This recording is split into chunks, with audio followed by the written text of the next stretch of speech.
This is Career Competitor, and it is the podcast that believes we all have a competitive self that drives our optimal performance in our careers and within our lives.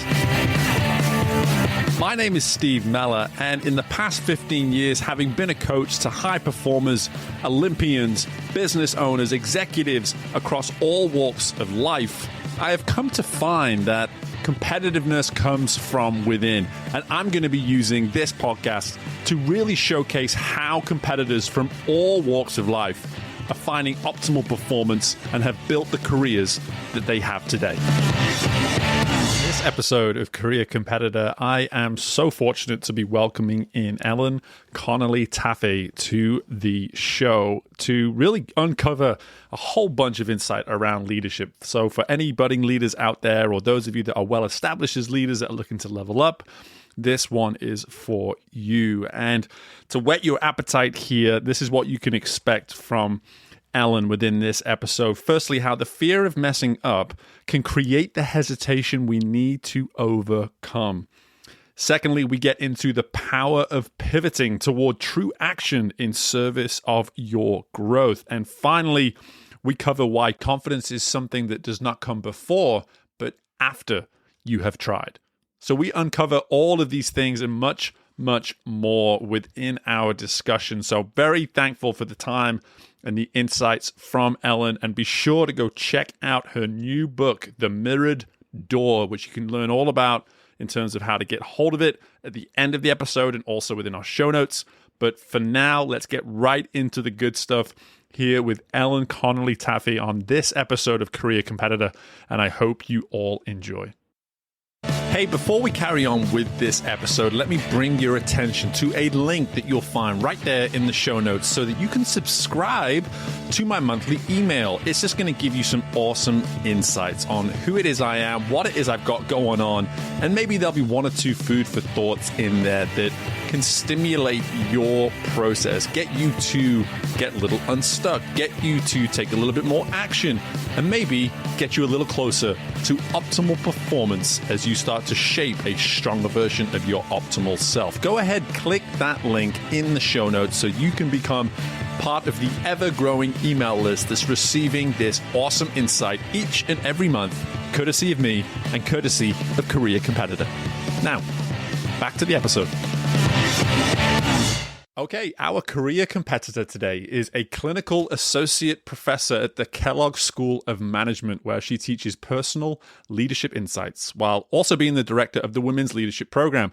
Over a 25-year career with Fortune 500 companies holding the top brand management posts at divisions such as PepsiCo, Royal Caribbean, and Whirlpool Corporation, our guest has been made privy to many factors in leadership, but has very much represented one area of leadership above all others, and that is women in leadership. So much so, in fact, that our guest is here to discuss the mirrored door, which is not only a concept that captures distorted self-perceptions women have within their careers at some of the most important junctures, but it also is the title of our guest's new book coming out, which I'm excited to be learning so much more about.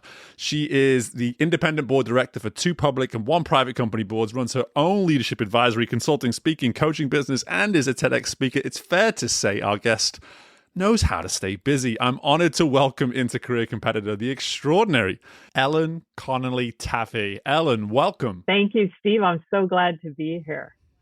Great to join you. Yeah, and I told you before we started here, goodness me, I've got so much that I want to dive into. And with all that being said, I would love to just simply start with this notion of, here you are about to release the book, and we're actually going to release this right around the releasing of the book. What made now the right time for you to be delivering this message that this book is going to capture to the world? You know, I feel like women in particular took a hit over the pandemic, and they're coming back in a strong way. But yet we see in the U.S., 70% of valedictorians are young women, but only it's about 10% or a little bit lower than that are Fortune 500 CEOs. So I feel like something's happened on the way to the C-suite. And I have a point of view on what that is. And so the time is right now. The time is right now. You are on the right podcast. This is a podcast of action. Yeah. That's what we do on this show.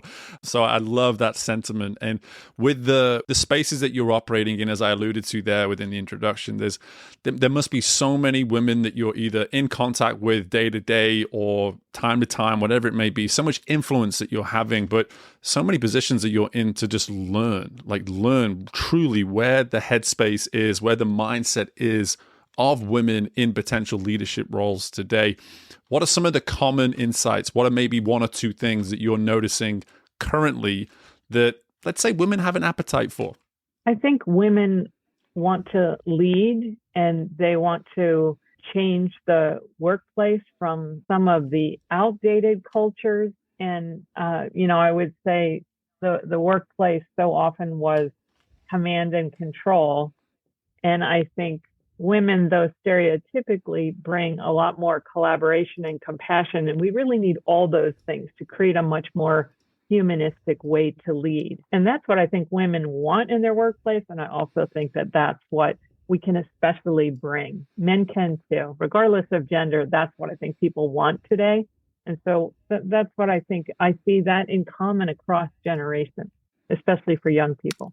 Yeah, I love that little add-on right there at the end, especially for young people. That this is a very thirsty, hungry generation that we have upon us right now. And they want to speak out. They want to speak their minds. They want to represent themselves. I think that's the best way to capture it. They really want to put their best foot forward and feel as though they're representing themselves in the work that they're doing. And it's hard to do that when you're not in a position of influence. And so hearing you sort of speak to this, I'm curious, what are you noticing? How is the tide turning when it comes to these people that have that appetite to get into these positions of purpose? I feel like the younger generations are going to change the world, are going to change that. So maybe one person doesn't feel like they have the power as a collective. I think that people are voting by saying, I'm not going to work here. Or you see a trend of women in mid and late career saying enough already and starting their own business. And so there's this growing collective of we want to be able to go in and drive results and compete and do those things, but we also want a life too. And that's what I think that, younger people are coming in earlier on looking for, what's my purpose at work here? And is this an environment that I can be myself and lead and make a big contribution to? So I'm really inspired by them. Yeah, no, me too. And I think it's such a valid point that they are almost, it's like, well, listen, if it's not happening for me, I'm going to make it happen.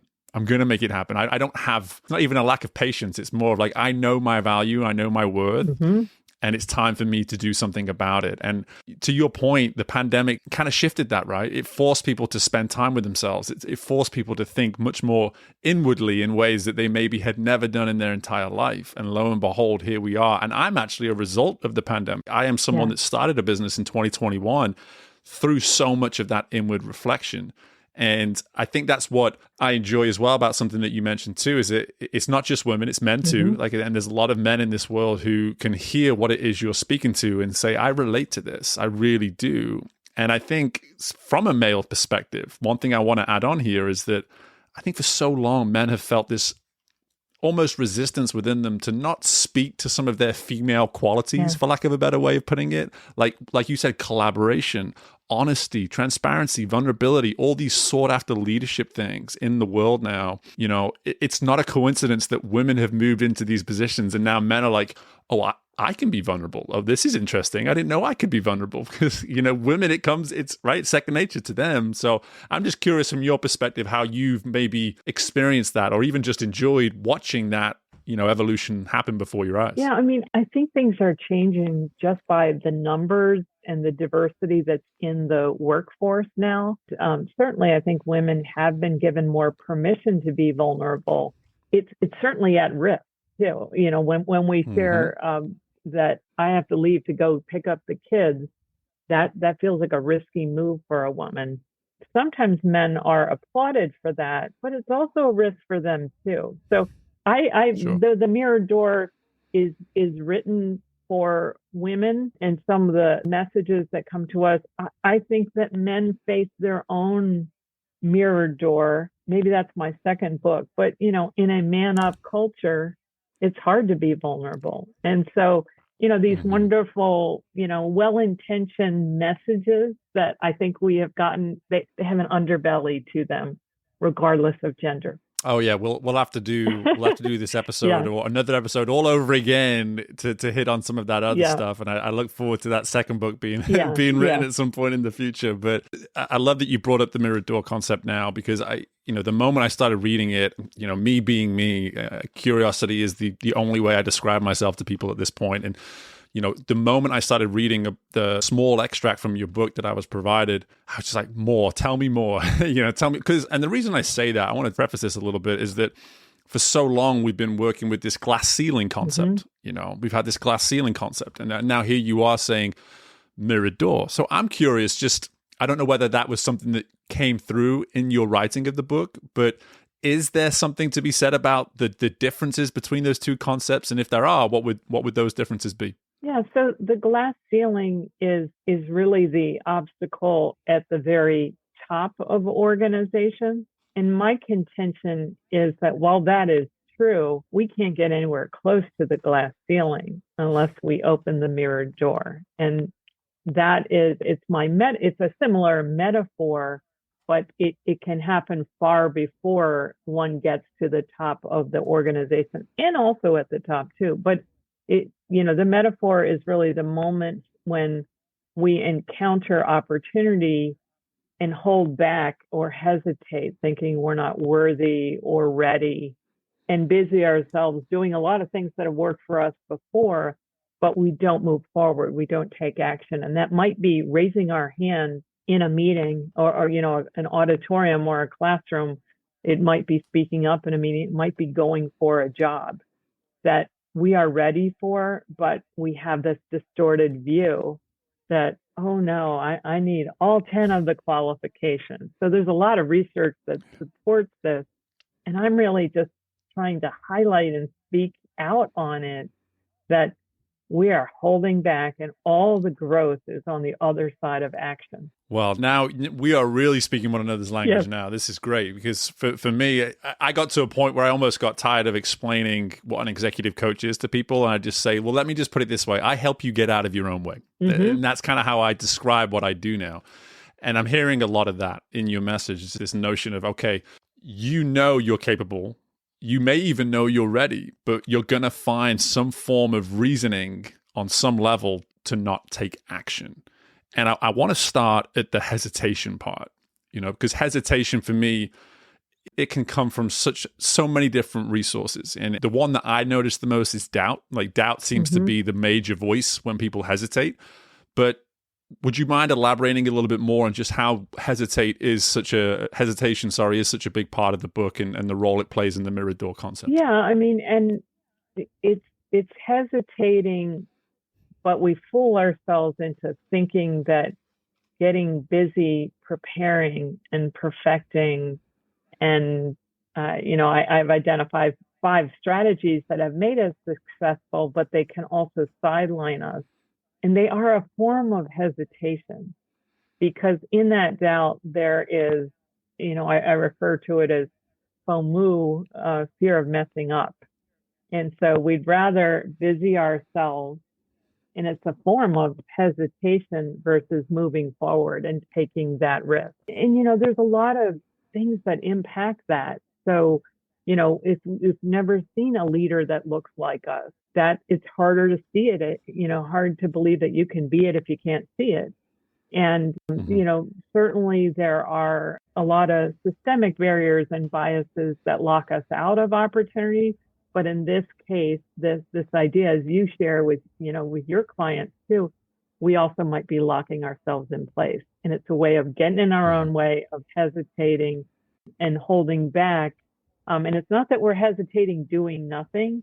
It's we do all these things that worked before instead of risking and moving forward in uncertainty with some doubt and moving forward with courage. Yeah, courage. Okay, I'm writing that word down. We're coming back to that. But the it's almost like a busy avoidance, right? It's like you're avoiding what you maybe could or should be Yeah. doing, but you're staying busy through that avoidance. And I love that because it comes up all the time in my world. And I love that this is something you bring into light because we constantly have this battle of just like busyness versus productive, busyness versus productive. Mm-hmm. And to think about what it is that you're discussing here, presenting here, you could say you can stay busy doing 27 other things, or you could be productive doing the one thing that you know is going to serve you in this current part of your career. And for whatever reason, you're distracting yourself from doing it. So let's go back to that word that you just finished with, courage. Where does that courage come from? Talk me through some of that and some of the lessons maybe that you provide either in the book or that you've been providing for many years in your work. Yeah, one of the things that I challenge readers of the book, but also people that I've coached, is list times where you were courageous. And chances are people have a lot of those things. I think it's also fair to say if someone is in an organization and the people above them don't look like them, if women are in a, male dominated, they have courage to be in a male dominated environment. So we have more courage than we realize. I think what happens is people are searching for confidence. And in my view is that courage is the prerequisite for action and confidence is the outcome. But we have it reversed in our society. And sometimes the feedback we get at work is you need to be more confident. And that really only comes, that sort of true confidence comes from winning some, losing some, and getting back up. I know so many of your listeners are athletes, or you work with a lot of athletes too. That is such an amazing way to build courage, but it's also moving forward, and the end result ends up being confidence coming out of that. So with each of these strategies, preparing to perfection, eagerly pleasing, fitting the mold, working pedal to the metal, and performing patiently, the pivot out of each one of them is some form of taking courage to take action, whether it's asking for help or setting a boundary or standing out or leaving an organization or taking a pause or sending a sign of what you really want. And so courage is just the key to taking that action. And courage is about doing it when things are, you have an uncertain outcome. Yeah, absolutely. And I love the deliberate use of the word pivot too. There's something about that word that says like, I am changing direction. Yeah. I know the direction I'm going in and I'm choosing. It's not like you slipped and fell into a different direction, that you pivoted.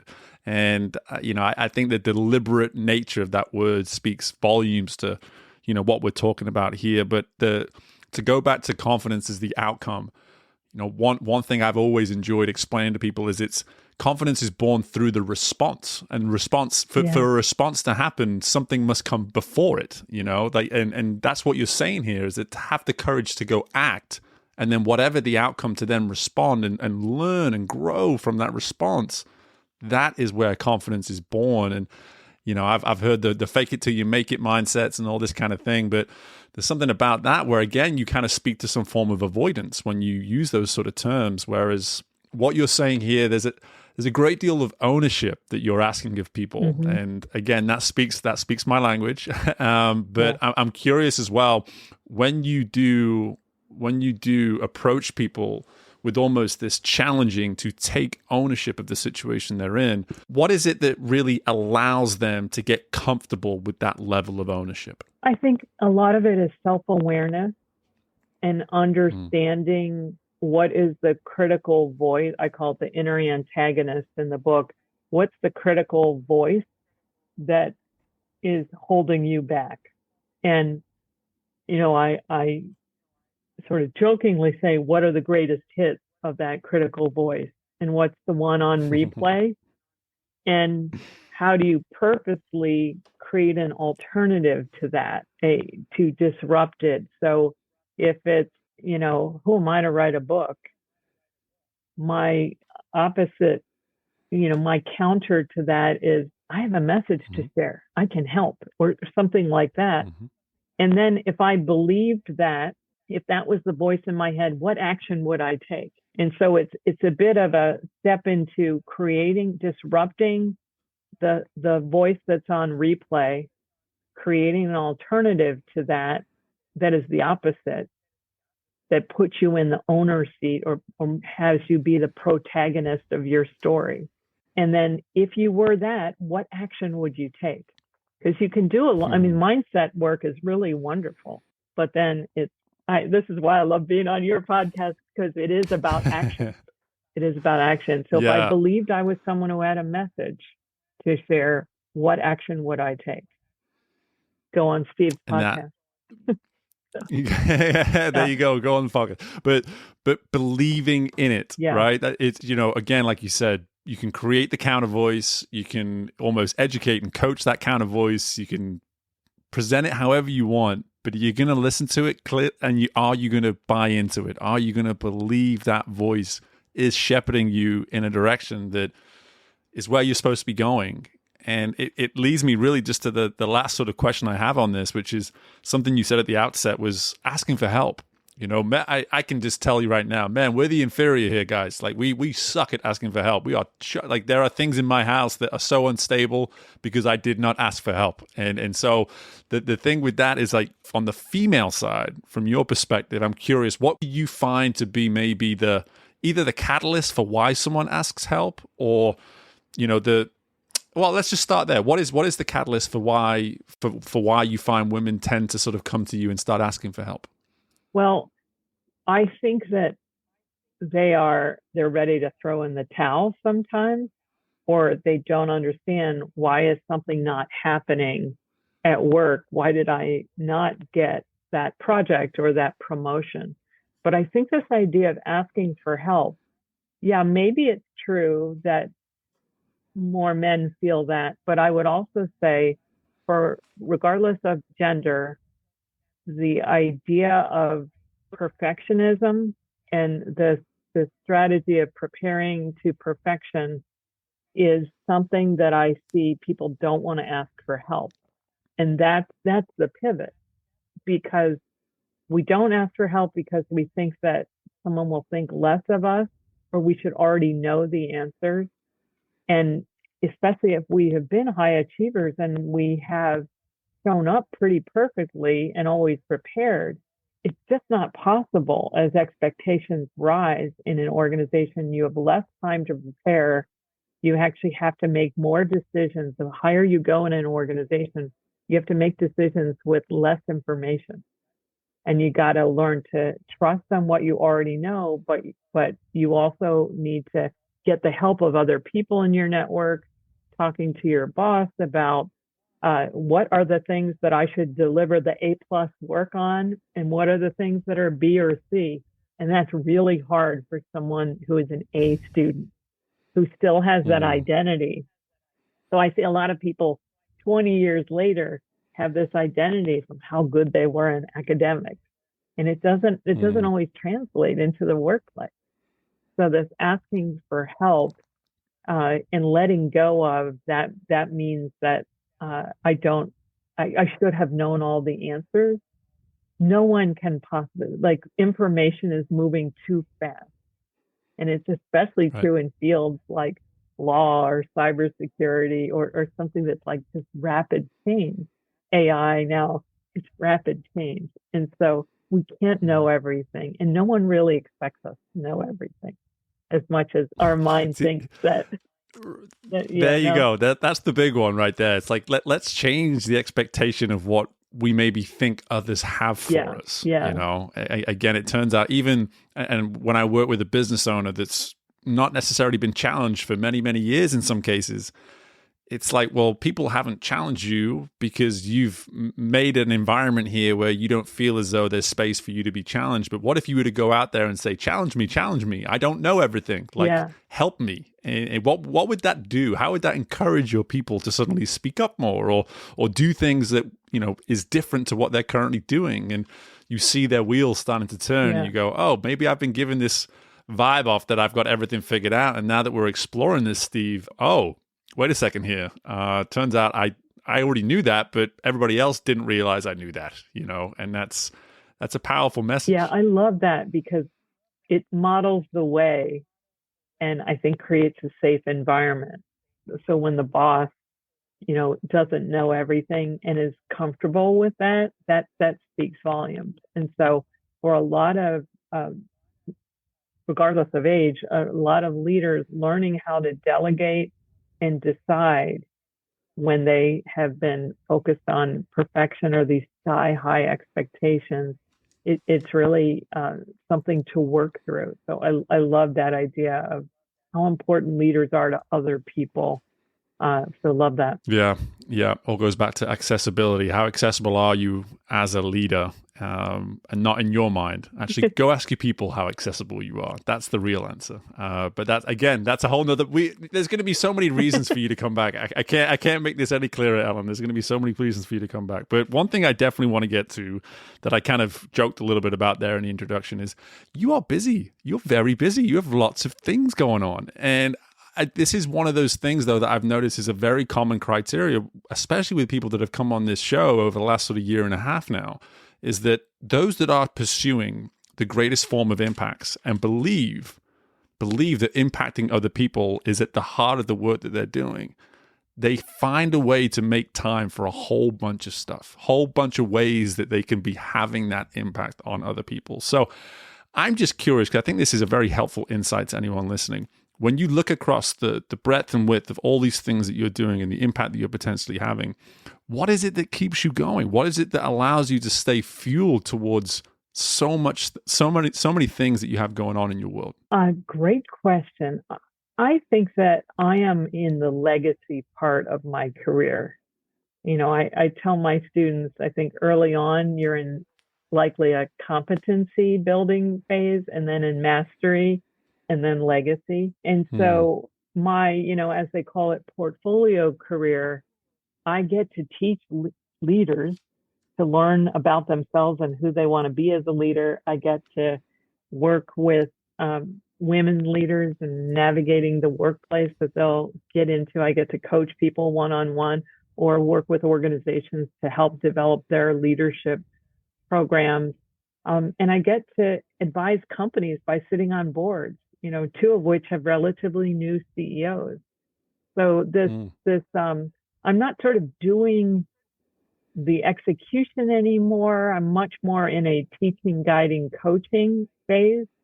And I think it's almost the perfect fit of who I am, or at least who I am right now. So I just really, I love these different parts of what I do. Now, over the next several years, I'll be figuring out what do I dial back on to have a little bit more time. But right now, it would be hard to figure out what I would give up on.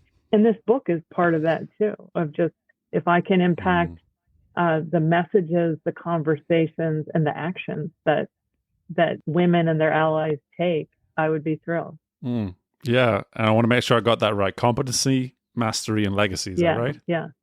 Yeah. So I love these 3 seasons, if you will, 3 seasons of life, 3 seasons of career, profession, because I'm looking at it and I'm like, as someone who started his own business 2 years ago, I'm in the competency part of that. But when it comes to coaching, I'm very much in the mastery part. Right. I've been doing that a heck of a lot longer. So it's funny, you can kind of just, and I've been a dad for 4 years, and there's days where I wonder if I'm competent, who knows? You'd have to ask my 4-year-old that. But at the same time, there's something here that you're allowing the message of what we talked about through most of the first 20, 25 minutes to now sort of see that it's a seasonal thing that's ever growing. It's ever evolving. Depending on which part of these seasons that you're in, there's an opportunity for you to look at the very situation that you're in. If you are in that competency phase, from what I understand, like, there's a chance for you to ask many, many more questions. If you're not asking questions during the competency phase, what are you doing? This is the phase to ask the questions. Absolutely. And that's kind of what I hear. That's what I'm hearing here. So you're in the legacy phase right now, and I love to ask this question from time to time, and I'm going to ask it now. Is when you look at let's start with this. Let's go. how do you identify with the word competitor? Sometimes people come on this show and they go, I'm not competitive at all, Steve. And I enjoy proving them wrong. But I just was going to say, like, for you, when you hear that word competitor, how do you relate to that word? I do feel like I'm a competitor. I relate to it in a few different ways. One in Strength Finder, which is a tool that we use in my class. And I think it's not my top 5, but it's in the 6 to 10 of 34 strengths. So I feel that, but I'm one of 6 kids. I'm the 5th, and I'm right after 3 brothers. And so I loved, I played tennis as a kid, but I loved playing basketball and softball, and we would play growing up in Fort Lauderdale. But so I feel like I learned how to compete in a way, and then I also would say undergrad at University of Florida Gator here. So you kind of have that competitive feeling for your team, but also a little bit of trash talk with competitive teams too. It was a lot stronger probably when I was in my 20s than it is now. Right. But so I do feel like I relate more to having a drive. And I have sort of a quiet exterior. And so sometimes I surprise people by how driven I truly am. So maybe I'm more of a quiet competitor. Oh, I like that. I like that. Almost stealth competitor. You don't know Ellen's coming until she's there. So I like that. I like that. But I definitely want to finish on this because I think it's an important question to ask when you've got so much going on like you do, and you have so many ways in which you're influencing and impacting people each and every day. How do you consider the day to be a win, to be able to put it in the win column and say, hey, based on everything I had going on today, based on whatever it may be, like, how are you able to address today was a win versus maybe not so? For me, it's did I get a little time for myself, which is usually early morning? Did I get maybe the top 3 things done on my very long to-do list? I really have stopped obsessing over crossing off everything on the list, because sometimes when I do, I fool myself into thinking I'm doing that, whereas it's a lot better to get the top 3 really like big things. And time with the people that are important in my life too. Right now my husband and I are empty nesters, but we moved from the suburbs to the city and are just kind of out and about enjoying things in a new way since we made that change. So that's a good day for me. Dog walks and as well. I think my dog walked in here during our interview. I think I saw him wander past the screen. I love it. I love when I ask a question like this, and whether you realize it or not, the way in which you answered it speaks so much to what we were talking about through the mirror door and this notion of you can have if you wanted to, you could be really busy. You could tell yourself that you're going to get 15 things on that long list done and not really get any of them done, but feel as though you're kind of getting them done. But instead you say, there's 3 things I can get done today, and I'm going to prioritize those 3. And when I get them done, I'm going to be okay with myself. I'm going to be able to say, like, hey, that's a successful day. I did what I needed to do today, and I've been able to maintain momentum. I've been able to work on that project, whatever it is. I just hear you very much being comfortable with leading yourself. That's what I heard through that answer. I think so. I hope so. That's what I teach too. So if I can practice what I preach and teach, that would be great. That would be my goal, and just even like marketing the book is me opening the mirror door. It's doing some things, being active on LinkedIn and other things in a newer way for me. So it's taking that action, even though there's times where I'm like, oh, this is too much, or all those kinds of things. But, I think I always want to be learning and evolving too. And that's where reflection is so important to me. And I think it's so important to anyone in their careers, and especially for leaders. Are we doing what we said we want to do? Yeah, no, absolutely. Well, we've discussed the mirror door, and you're representing it, you're embodying the mirror door, and I'm going to give you the space now to tell everybody where they can get a hold of a copy of the mirror door. So tell us everything we need to know about anything else you think we need to know about the book, and where's the best place for us to get it? Sure. So it is available at Amazon, Barnes & Noble, Target, independent stores, Porchlight, and you can learn more at my website, ellentaaffe.com. It's spelled TAAFFE.com/book. And you can learn more. And there's a few resources and freebies there as well. So, and I have a email newsletter and also a LinkedIn newsletter as well. If you want to stay connected, stay in touch. Love it. So many reasons to be connecting with Ellen. And whether it's for women or not, I look forward to grabbing a copy of the book myself and continuing to better understand, which no man has figured out, right? We've not been able to figure out how to understand women. So maybe this will take me one step closer to a better understanding my wife. Who knows? She'll appreciate that. But no, it's seriousness. Like, this is a phenomenal book in terms of just the messaging and the intentionality behind it. I'm so excited to get a copy of it and be able to just learn from it. And also, just to wrap up here, Ellen, thank you so much for the insight and the time and just the generosity of insight more than anything.